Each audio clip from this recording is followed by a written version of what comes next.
Hello, comment vas-tu aujourd'hui? Je te retrouve aujourd'hui pour ce nouveau podcast. Et oui, en avance d'une semaine. 15 jours, c'était un peu trop long. En plus, j'aime bien ce format de podcast. J'ai plein d'idées qui fusent, donc à les exploiter. Alors c'est parti pour un podcast par semaine. Aujourd'hui, je vais te parler des croyances dites limitantes. C'est un sujet qui me tient vraiment à cœur car j'en ai eu beaucoup auparavant. Et en allant au-delà de ces croyances, ma vie s'est modifiée. Pour ceux et celles qui écoutent pour la première fois un de mes podcasts sur ma chaîne, je me prénomme Christine, je suis entrepreneur en développement personnel et professionnel et je suis aussi coach de vie. J'accompagne les personnes hypersensibles à dévoiler leur potentiel pour qu'ils puissent créer leur vie de rêve. Tu peux aussi me retrouver sur Instagram sur Christine Dess Pro et sur YouTube sur Christine Dess, les hypersensibles libérés. Tu y retrouveras mes vidéos, aussi des conseils pour t'aider à t'épanouir. Alors je navigue entre le tu et le vous dans mes podcasts. Et ma préférence, j'avoue, c'est pour le tu. Je tutoie vraiment plus facilement. Alors ne sois pas offusqué, je te respecte autant par le tu que par le vous. Et d'ailleurs, ça va très bien avec mon sujet du jour des croyances dites limitantes. Pourquoi le vous serait plus respectueux que le tu? Sûrement parce qu'on nous l'a appris pendant l'enfance.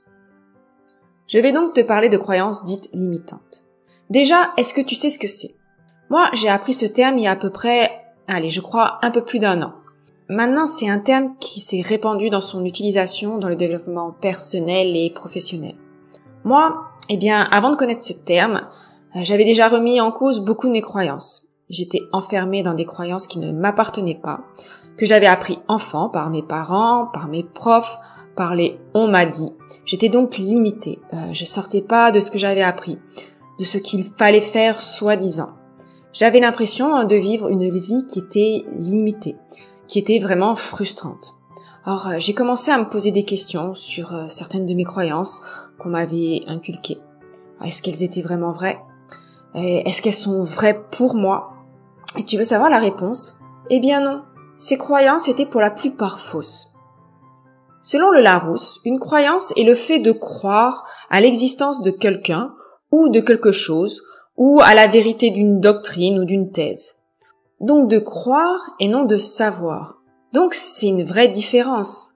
Croire, c'est admettre une certitude, alors que savoir, c'est pouvoir affirmer avec certitude. Alors nous croyons, nous admettons beaucoup de choses sans savoir leur véracité. Et nous en arrivons donc aux croyances dites limitantes. Les croyances dites limitantes sont des certitudes qui ont été acquises au fil du temps et qui vont nous freiner au fur et à mesure. Pour vous rassurer, tout le monde a développé des croyances limitantes, car avant, on ne parlait pas de tout ceci, donc nos parents nous ont transmis ce que leurs parents leur ont appris et ainsi de suite. Aujourd'hui, grâce au développement personnel, beaucoup plus de personnes vont pouvoir se détacher de ces croyances. Pour que tu puisses déjà mieux comprendre de quoi je te parle, je vais te donner 3 exemples de croyances dites limitantes qu'on a tous déjà entendues ou dit. On ne peut pas tout avoir. L'argent, ça fait pas le bonheur. On ne change pas comme ça. À ces 3 croyances, je te dirai, ah bon? Mais est-ce vraiment vrai? Alors je vais y revenir plus tard avec bien d'autres exemples. Mais alors, d'où viennent ces croyances dites limitantes? Eh bien déjà, elles peuvent remonter de très très loin avec notre culture, nos religions, les traditions. Puis il y a la transmission familiale. Mais elles peuvent aussi venir d'événements douloureux, de chocs émotionnels ou de mauvaises expériences. Et souvent, derrière une croyance dite limitante, se cache de la peur, un syndrome de l'imposteur et des expériences passées. Je vais te donner quelques exemples. On nous a dit que le succès monte à la tête. Alors si j'y crois, je vais pas me lancer par peur que ce succès me monte à la tête. Ah, je suis pas assez douée pour coacher des gens. Là, c'est un bon syndrome de l'imposteur. Et bon, j'ai eu un 0 en maths, alors je suis nulle en maths. Les maths, c'est vraiment pas fait pour moi. Et là, ce sont des expériences passées. Une seule expérience va créer une croyance que je suis nulle en maths. Ces croyances dites limitantes peuvent devenir des freins au quotidien. Elles vont empêcher d'entreprendre de nouvelles choses et de se lancer.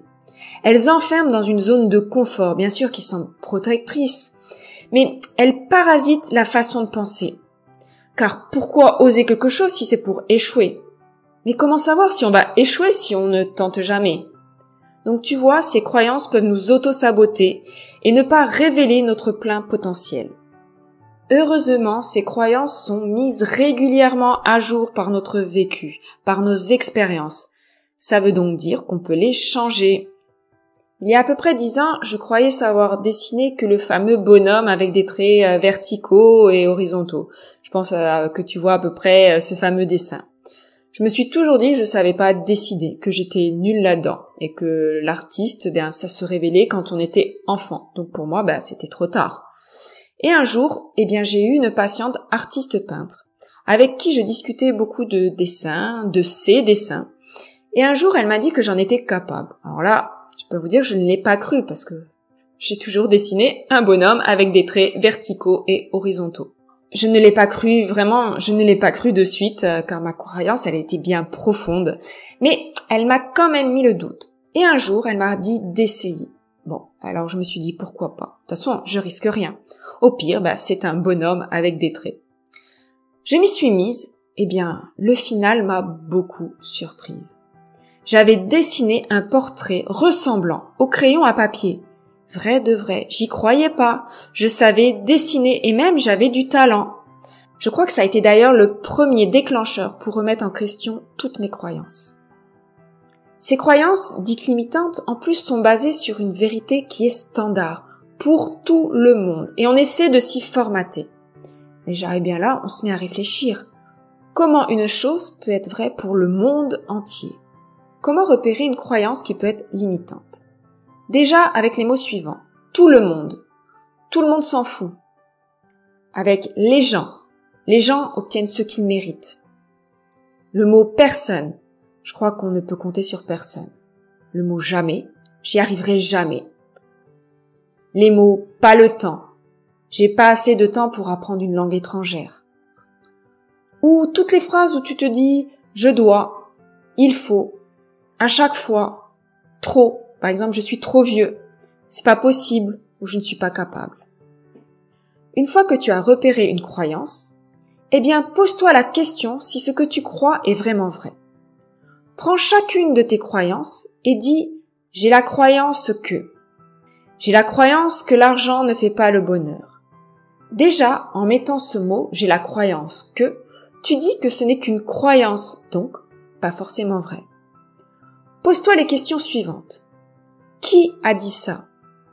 Suis-je d'accord avec ça? Est-ce objectivement vrai? Est-ce que ça m'aide? Et est-ce que je suis sûre à 100% que ce n'est pas possible? Tu vas ensuite essayer de trouver un contre-exemple à cette croyance. Si tu en trouves un, c'est que ce n'est pas vrai pour tout le monde. Donc, pourquoi ça serait vrai pour toi? Il y a plein d'exemples que l'argent fait le bonheur pour des personnes. En faisant ça, tu vas contrecarrer cette croyance. Donc après, il faut reformuler cette croyance de façon positive pour toi. Et après, ose sortir de ta zone de confort. Passe à l'action. Alors maintenant, passons en revue quelques croyances limitantes. Je suis trop vieux pour reprendre des études. Mais d'où ça vient ça? De qui ça vient? Car aux États-Unis, Merrill Pittman Cooper, à 101 ans, a été diplômé. Alors, si lui le peut, pourquoi pas toi? Oh, c'est trop tard pour changer. Et pourtant, si on décide de changer, c'est possible. Bien sûr, en répétant et répétant. Et là, on peut changer. Oh, ce sont toujours les mêmes qui ont de la chance. Pourtant, Liz Murray, à l'âge de 15 ans, elle était SDF. Alors, je peux te dire que c'était pas vraiment une vie de rêve. Sa mère était décédée du VIH. Son père a dû déménager dans un refuge pour SDF. Et pourtant, elle s'est donnée pour être diplômée par la suite. Et elle a même écrit un best-seller dans le New York Times. Donc, tu vois, sa chance, elle l'a cherché. Oh, c'est trop beau pour être vrai. Non, c'est bien vrai et c'est beau. Oh, j'ai pas le droit à l'erreur. Ah bon? Pourtant, Michael Jordan, oui, notre fameux joueur de basketball, a dit « J'ai raté plus de 9000 tirs dans ma carrière. J'ai perdu près de 300 matchs. 26 fois, on m'a fait confiance pour prendre le tir de la victoire et j'ai raté. J'ai échoué encore et encore et encore dans ma vie. Et c'est pourquoi j'ai réussi. Oh, je suis pas capable. Mais est-ce que tu as essayé?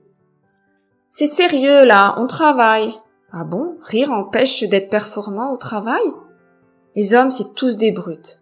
Pourtant, Barack Obama, je crois qu'il a écrit un poème à sa femme.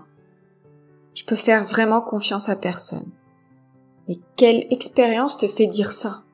T'es sûr que tu n'as pas une personne en qui tu as vraiment confiance et qui sera toujours là à tes côtés? Les femmes, elles conduisent mal. Ah bon? Pourtant, 67% des points retirés concernent des hommes en voiture. Tu vois, de nombreuses croyances que nous avons entendues depuis de nombreuses années ne sont pas si vraies que ça. Alors combien d'autres sont à revoir? Bouddha disait que nous sommes ce que nous pensons. Avec nos pensées, nous baptisons notre monde. Une croyance peut être un véritable poison et créer notre réalité. C'est pour ça qu'il est important de les revoir pour soi, de les réévaluer et de les changer en des croyances bénéfiques. Par exemple, je suis capable de. J'ai le temps pour. L'argent est bénéfique pour moi. Le travail fait partie de mon évolution. L'échec n'est qu'une expérience. J'ai tout remis en cause. Ou du moins, à chaque occasion qui se présentait, je me posais la question. Est-ce que ce que je crois est vrai? Et je faisais comme je t'ai dit avant, je cherche un contre-exemple. S'il y en a un, alors c'est que pour moi aussi, c'est possible. Tu vas être étonné du nombre de choses que tu prenais pour vraies et qui ne l'étaient pas tant que ça. Alors tu vas te sentir un peu déboussolé au début, et c'est normal. Tu as traîné ces croyances depuis longtemps. Il te faudra un petit temps d'adaptation au début. Et puis après, tu vas te sentir vraiment plus léger, plus libre. Tu vas pouvoir oser des choses que tu avais en toi depuis si longtemps. Tu vas te libérer de ça et en plus avoir une vie qui va être plus en accord avec toi-même. Et si tu ne réussis pas du premier coup, bien sûr, ne te crée pas une nouvelle croyance. Réessaye d'une nouvelle façon. Souviens-toi du contre-exemple. Il y a sûrement quelqu'un qui a réussi, donc pourquoi pas toi? Un petit avertissement quand même. Fais ce travail progressivement. Ne remets pas en cause tout d'un coup. Ça serait trop brutal, tu risques de te sentir débordé par toutes ces nouvelles informations et sûrement, avoir l'effet inverse. Par exemple, ne plus savoir quoi faire, par quoi s'y prendre, même te sentir triste que ta vie était basée sur des croyances fausses. Alors vas-y, progressivement. Une croyance limitante, un contre-exemple, puis tu oses. Puis quelques jours plus tard, on recommence. Une croyance limitante, un contre-exemple, puis tu oses. Moi, j'ai pris des années pour déconstruire mes croyances dites limitantes. Et je pense que j'en ai sûrement encore à réévaluer. Et bien voilà pour aujourd'hui. J'espère que ça t'a plu, que tu as appris des choses intéressantes et que tu vas pouvoir utiliser tout ça. Normalement, je te diffuserai à partir de maintenant un podcast par semaine et ce sera le vendredi. Partage-moi tes commentaires, tes réflexions sur le sujet, tes ressentis. C'est toujours un plaisir de lire tout ça. Je te souhaite de réussir à déconstruire tes croyances dites limitantes, d'oser entreprendre ce que tu souhaites. Je te dis belle route sur ton chemin de l'épanouissement et à dans une semaine. Bisous!